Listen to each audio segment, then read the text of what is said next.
Hello friends, this is Anto.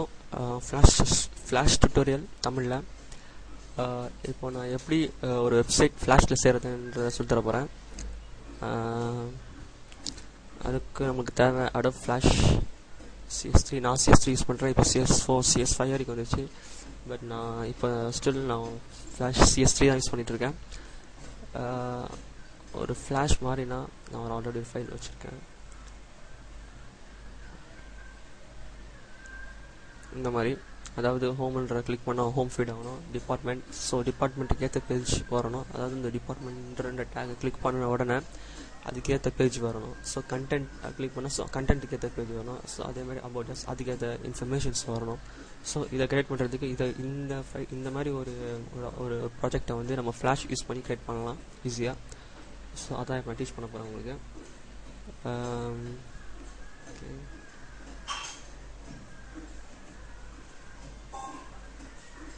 இது இங்கே அப்போ தான் நமக்கு டீச் பண்ணும்போது உங்களுக்கு புரியும். ஸோ டாக் ஹாட்டை ஹிட் பண்ணிடலாம். Okay, flash CS3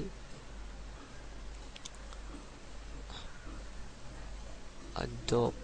okay, file, new flash file, action script 3.0. Okay, இது ஓப்பன் ஆகிடுச்சு. ஃபஸ்ட் ஃப்ரேம் கிளிக் பண்ணிடுச்சு. இந்த டைலாக், இந்த பாப்பப் மெனு எதுக்குன்னா, இந்த ஸ்க்ரீன் எவ்வளோ வைட்டில் இருக்கணும் அப்படின்றத இண்டிகேட் பண்ணுறதுக்கு நம்ம சைஸ் பண்ணிக்கலாம். தட் மீன்ஸ் இந்த சைஸ்க்குள்ளே தான் நம்ம இந்த ஒரு மினி வெப்சைட்டை செய்ய போகிறோம். ஓகே, ஸோ அதோடைய சைஸை ஜூம் அவுட் பண்ணுறதுக்கு இது யூஸ் பண்ணுவாங்க. அப்புறம் நார்மலாக டூல்ஸ் இங்கே இருக்குது, யூஸ் பண்ணுற டூல்ஸ், ஃப்ரேம்ஸ். ஓகே, போகிறதுக்கு முன்னாடி விண்டோஸில் போயிட்டு ஒர்க் ஸ்பேஸ் டிஃபால்ட் செட் பண்ணிக்கோங்க. இது ஒரு நார்மல் லுக். ஸோ இது நல்லாயிருக்கும். ஓகே, ஃபஸ்ட்டு லேயருக்கு வந்து பிஜி பேக்ரவுண்ட் அப்படின்ற ஒரு நேம் கொடுத்துட்றேன். பிகாஸ் இப்போ நீங்கள் இந்த ஃப்ளாஷ் இந்த சைட்டை க்ரியேட் பண்ணும்போது இந்த மெனு இங்கே பிளாக், இங்கே ஒயிட் கொடுத்துருக்கேன். ஸோ இந்த ரெண்டு தான் இப்போ இதில் பேக்ரவுண்ட். அதாவது இந்த மெனு பாரில் இருக்க இந்த பிளாக் அண்ட் இந்த ஒயிட். ஸோ இதுதான் வந்து இதில் வந்து ஒரு பேக்ரவுண்ட் கலர். ஸோ நான் அதே தான் கொடுக்க போகிறேன் இதில். No problem. க்ரியேட் பண்ணுறதுக்கு முன்னாடி நான் இதில் 50 வச்சுக்கிறேன். ஃபஸ்ட்டு வந்து அந்த மெனு பார் க்ரியேட் பண்ணோம். இந்த பிளாக்கில் இருக்க மெனு பார், அதுக்கு என்னென்னா ஜஸ்ட் இந்த ரெக்டாங்குலர் டூல்ஸை கிளிக் பண்ணிவிட்டு இங்கே வந்து கலர் இது என்ன கலரில் இருக்கணுன்றதை இண்டிகேட் பண்ணுறதுக்கு. ஸோ பிளாக், இங்கேயும் பிளாக், ஜஸ்ட் கரெக்டாக அதில் வச்சு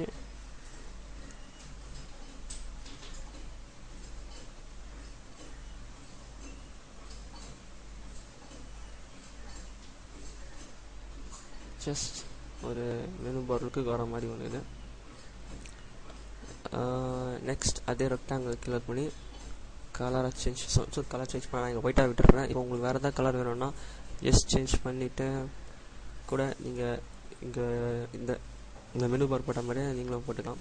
இது ஒரு பிரச்சனை இல்லை, உங்கள் இஷ்டம் வந்து. இப்போ நான் இதுக்கு வந்து இது ஒரு பேக்ரவுண்ட் ஆகிடுச்சு. ஸோ நான் பேக்ரவுண்டை லாக் பண்ணிடுறேன். இப்போ வந்து நான் ஏன் லாக் பண்ணேன்னா, இதுக்கப்புறம் நம்ம வந்து இதில் வந்து எதுவும் செய்ய போகிறது கிடையாது. அதாவது இது வந்து டச் பண்ண போகிறதில்ல இனிமேட்டு. ஸோ பேக்ரவுண்ட் கான்ஸ்டன்ட் இதே இருக்கும். ஸோ டச் பண்ண முடியாது. ஸோ நான் லாக் பண்ணிட்டேன். ஸோ இப்போ அடுத்த லேயர் க்ரியேட் பண்ணுறோம். இது வந்து பட்டன்ஸ். இதுக்கு பட்டன்ஸ்னு ஒரு நேம் கொடுத்துருங்க, பட்டன்ஸ். ஓகே, ஆனால் இப்போ இந்த இடத்துல வந்து பட்டன்ஸ் க்ரியேட் பண்ண போகிறோம். அதாவது இந்த ஃப்ளாஷில் இருக்க மாதிரி departments, home, content, about us, first buttons create பண்ணணும். ஸோ அதுக்காக நான் இப்போ என்ன பண்ண போகிறேன்னா, இந்த இடத்துல ஹோம், டிபார்ட்மெண்ட் அந்த மாதிரி சம் கண்டென்ட்ஸ் எழுத போகிறோம். ஓகே, சைஸை வந்து 100 வச்சுக்கோங்க, ஏன்னா அப்போ தான் எழுதுறதுக்கு ஈஸியாக இருக்கும். Text tools, colour white choose பண்ணிக்கலாம், பிளாக்குக்கு பர்ஃபெக்டாக இருக்கும். ஜஸ்ட் அந்த சைஸ் இங்கே சேஞ்ச் பண்ணிக்கலாம்.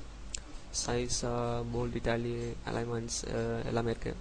என்ன மாதிரி இது வேணும், ஃபார்மேட் வேணும், எல்லாமே இதில் இருக்குது. ஸோ எக்ஸ் அண்ட் ஒய் ஆக்சஸை நீங்கள் சேஞ்ச் பண்ணிக்கலாம். ஜஸ்ட்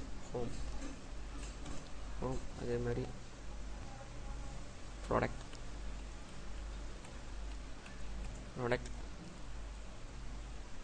about us, ஓகே, இப்போ வந்து பார்த்தீங்கன்னா இது ஹோம் ப்ராடக்ட் அபவுட் அஸ் ஒரு கம்பெனிக்கு ஒரு பிஸ்னஸ் வெப்சைட் மாதிரி இருக்குது.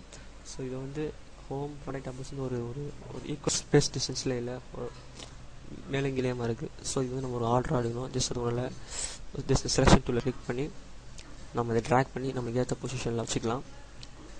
நான் இதை கரெக்டாக சென்டரில் ஃபிட் பண்ணுறேன் லாஸ்ட்டில். ஓகே, இப்போ ஒரு லுக்கு இருக்குது வெப்சைட் மாதிரி. பட் நம்ம இதை கிரியேட் பண்ணுறதுல மட்டும் பட்டன் அப்படின்றது கிரியேட் ஆகிடாகுது. ஸோ இப்போ நம்ம அதை ரன் பண்ணி பார்க்கலாம். Just Ctrl+Enter.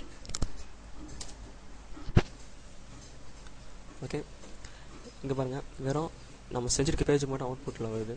ஸோ இது நமக்கு தேவையில்லை, இந்த மாதிரி வரணும். ஜஸ்ட் டிபார்ட்மெண்ட் கிளிக் பண்ண அந்த ஏரோ மார்க் இண்டிகேட் பண்ணுது. ஸோ அப்போ தான் அது இந்த பட்டனாக கிரியேட் ஆகிடுச்சு அப்படின்னு அர்த்தம். பட் நம்மளுக்கு வந்து இதில் வந்து எதுவுமே காமிக்கல. பட் இதில் வந்து காமிக்குது, இதில் வந்து கிளியராக காமிக்குது அபவுட் அஸ் ப்ராடக்ட் அப்படின்னு நம்ம பட்டன்ஸை பார்க்க முடியுது. பட் இல்லை அப்படி கிடையாது. நம்ம இன்னும் கிரியேட் பண்ணல, என்ன கிரியேட் பண்ண போகிறோம், இந்த பட்டன்ஸை வந்து அந்த டெக்ஸ்ட் மேலே கிரியேட் பண்ண போகிறோம். ஸோ இப்போ இந்த டெக்ஸ்ட் தான் பட்டனாக கிரியேட் ஆக போகுது. ஓகே, ஜஸ்ட் இந்த பட்டன் மேலே ஒரு கிளிக் பண்ணி F8 கண்ட்ரோல் கன்வெர்ட் டு சிம்பிளுக்கு அப்படி கமாண்ட் ஒர்க் ஆகலைன்னா convert to simple button product underscore bgn button product underscore bgn. Just copy it. Okay, paste it here. About us அதே மாதிரி தான் about us. Shit, just click it. F8